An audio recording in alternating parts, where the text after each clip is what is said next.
Okay, I'm back with more. It's part 4. If y'all are nosy like me, then it's what you've been waiting for, and it's a deep dive into my failed love life, I guess, which it will be very easy once I start talking about everything to see why.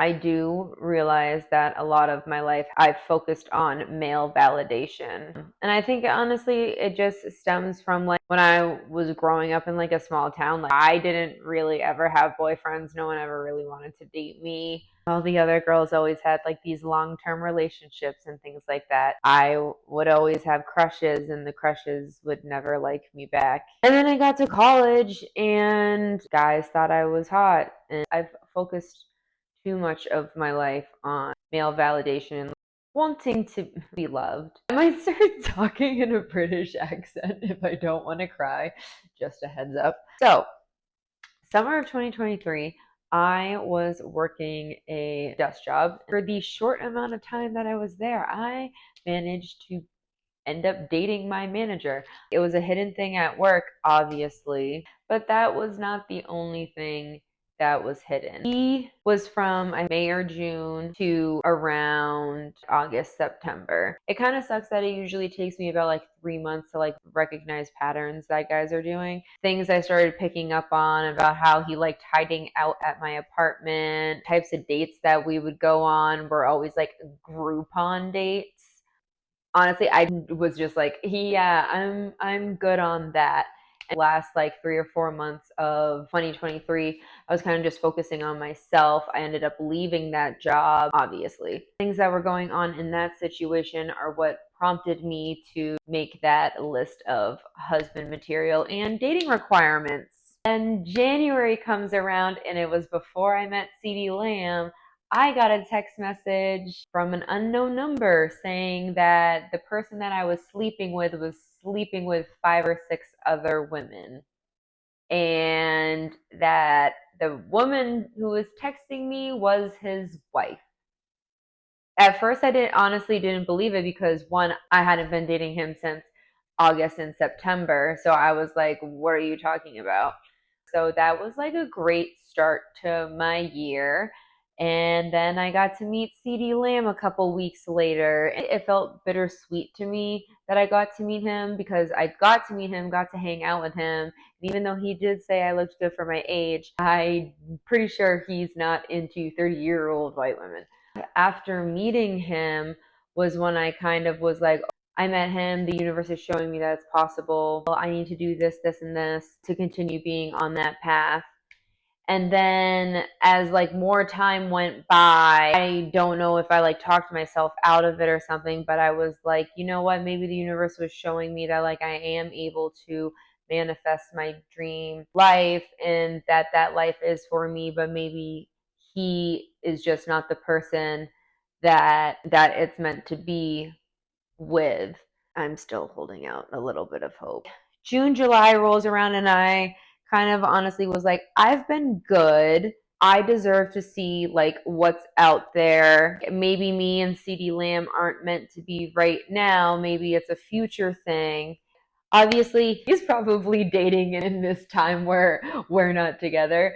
Why should I not be dating in this time that we're not together? I think this is where I made the mistake and started coming out of alignment because the person that I chose from Tinder, let's just say, so they're a big social media influencer. They were on Catfish. For some reason, I thought that it would be able to progress into dating. Nope. I also had 2 other guys that I ended up like connecting with and talking to. One of them treated me like a princess and took me out on really nice dates, always planned everything. Literally everything was great, and it was just like the chemistry was not there because the amount of time that we did spend together and the number of dates that we did go on, he never tried to hold my hand. He didn't try to kiss me goodbye.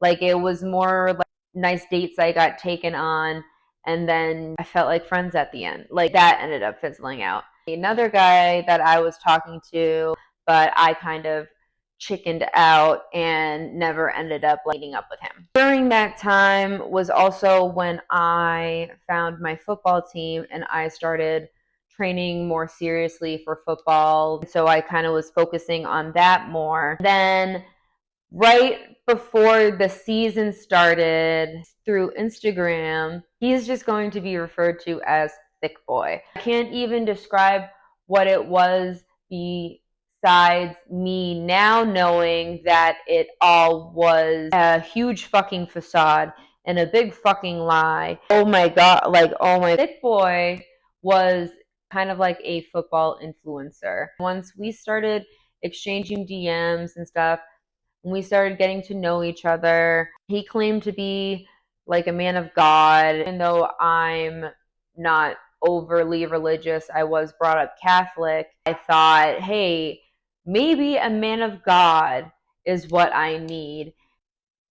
Oh, and he lived in a different state. So everything in the beginning was great. Always good morning texts, always encouraging messages. Was really like deeply trying, I thought, to get to know me. It seemed like all of the things that I was looking for. Remember on my list how I said can't be doing things for attention on social media, or that would come to bite me in the motherfucking ass. Everything was great, and then the season started. I noticed he was lying about saying he'd watched my games. That's another big consistent thing that's been happening these last 2 seasons is guys who even try to flirt with me say that they'll come to a game or they've watched a game, and it's pretty clear that they didn't. I started noticing the long good morning messages he was sending me were very chat GPT like, and I said something in reference to a different guy who used to send me chat GPT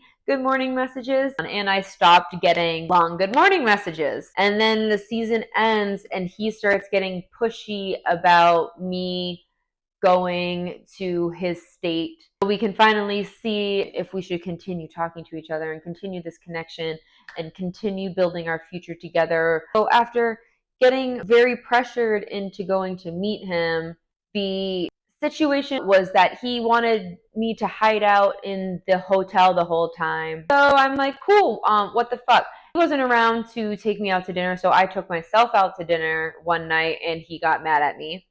I forgot to mention that he was 24. So then what happens? I come back to Vegas and don't hear from him again. A month goes by, my birthday goes by, which my birthday was the day before his. He didn't wish me a happy birthday. And when they never wish you a happy birthday, that's, yeah. He starts liking all my stuff and then starts sending me flirty messages again as if he didn't just give me the cold shoulder for a month and didn't miss my birthday. Being the very blunt one was like, excuse me, no, this is not how you treat me. He straight up said to me, I was embarrassed to be seen out with you because you're a white woman and I've never been with a white woman before. Then he said that he actually only wanted something physical. But then he saw how genuine of a person I was and actually how, I don't know, decent of a fucking human being I am. And that made him change his mind and actually want to reach out and want to try building something with me. I'm sorry, sir, but you lost me at you were embarrassed to be seen out in public with me because I'm a white woman, yet you had me fly across the country to fucking see you. Yeah, so that was great. Once again, I know that that was a lesson for me compromising the boundaries that I have set for myself and the standards that I set for myself just because I want to be loved. So then I'm like, okay, let me focus on football again. I ended up texting the one who I went on the 5 dates with, and he started helping me train and do football.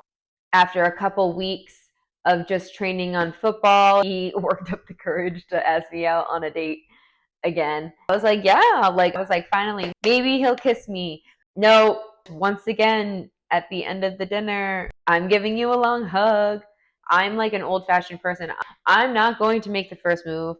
And if anything, I'm not going to have a guy know that I even like him at this point. you're gonna have to kiss me on the mouth. Since then, that didn't work out. The other guy I was talking to at the end of last year ended up downloading Tinder again, and he was like one of the first people that was there when I was swiping, and swiped right, and he ended up being my situationship for the last 8 months. I was so into it, and I can stop crying, so I need to say it really, really fast. It was what I have been looking for and had been hoping to find. I don't know, I just feel silly now. It was so great in the beginning. We would do all these different activities together, and even though we wouldn't talk every single day, and it's because when we first started talking, I was in the mindset of I want the guy to fully put in effort, and I want him to be the one who he wants to talk to me, he will. I don't want to always be the one who's like reaching out for conversation. And so we didn't talk every single day because I was always waiting for him to be the one to make communication. And then like after like noticing that he would still consistently be the one to reach out, make communication, make great plans, make the reservations, buy the tickets ahead of time, help me train with football, be supportive, do new things with me. So it was great for the first couple of months. And then I was getting like hello and goodbye kisses. New Year's rolled around. The first red flag I had was I wasn't gonna be invited with him with his night plans on New Year's Eve, but he still hung out with me beforehand.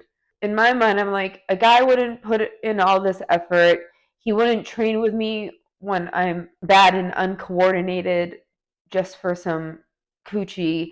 He didn't seem like the type of person to just do all that stuff just to like sleep with someone. I'm allowing myself to like him, even though those two things in the back of my mind where it's like, if you truly liked someone and saw a future with them, wouldn't you want to talk every single day? Wouldn't you want to spend more time with them? And so I started thinking and like realizing all these things. And I brought it up once. We had really good conversations in person, and that's why I wasn't really focused on that. We didn't talk every single day because when we were together and hanging out, we did really get to like know each other. The third thing that started making me like realize like, hey, like I think you're making things up in your head was that nothing was done on Valentine's Day, or it's already been like 5 months of doing this, whatever. Like, you don't want me to be your girlfriend yet or anything. And then at that point, we were seeing each other less too. So obviously, red flag. And so I let him know, like, hey, I wanted to see you more. I like you more. I'm seeing you less. Like, hey, what's up? And just from there, that it was, he doesn't want to come to events that are important to me. He didn't come to my signing day. He lives in the same city as me, didn't come to the opening season. I'm just so emotional about it because, like, I let it happen again. I knew all the signs and I ignored all the signs, and I still allowed myself to get so attached.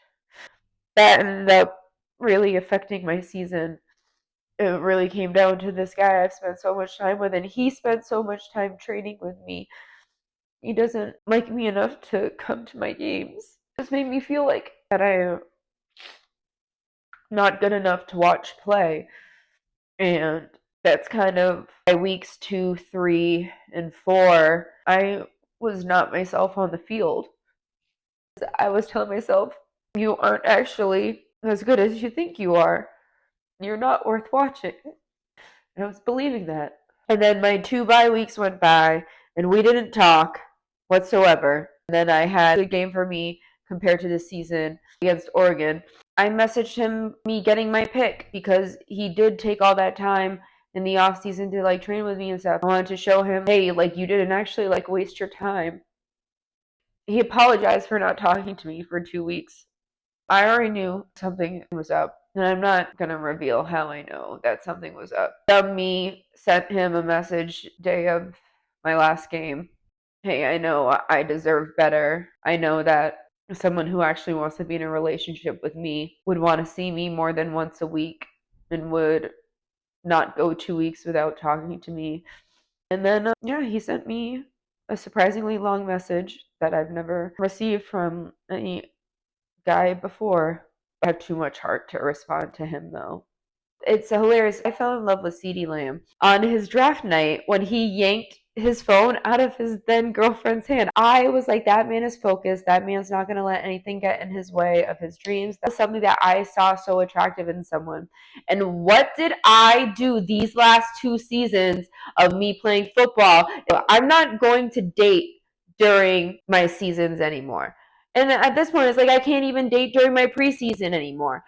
At this point, I just don't think I'm going to date for the foreseeable future, or if I want to actually be good at football, I'm going to take a page out of C.D. Lamb's book and yank the phone out of my own goddamn hand.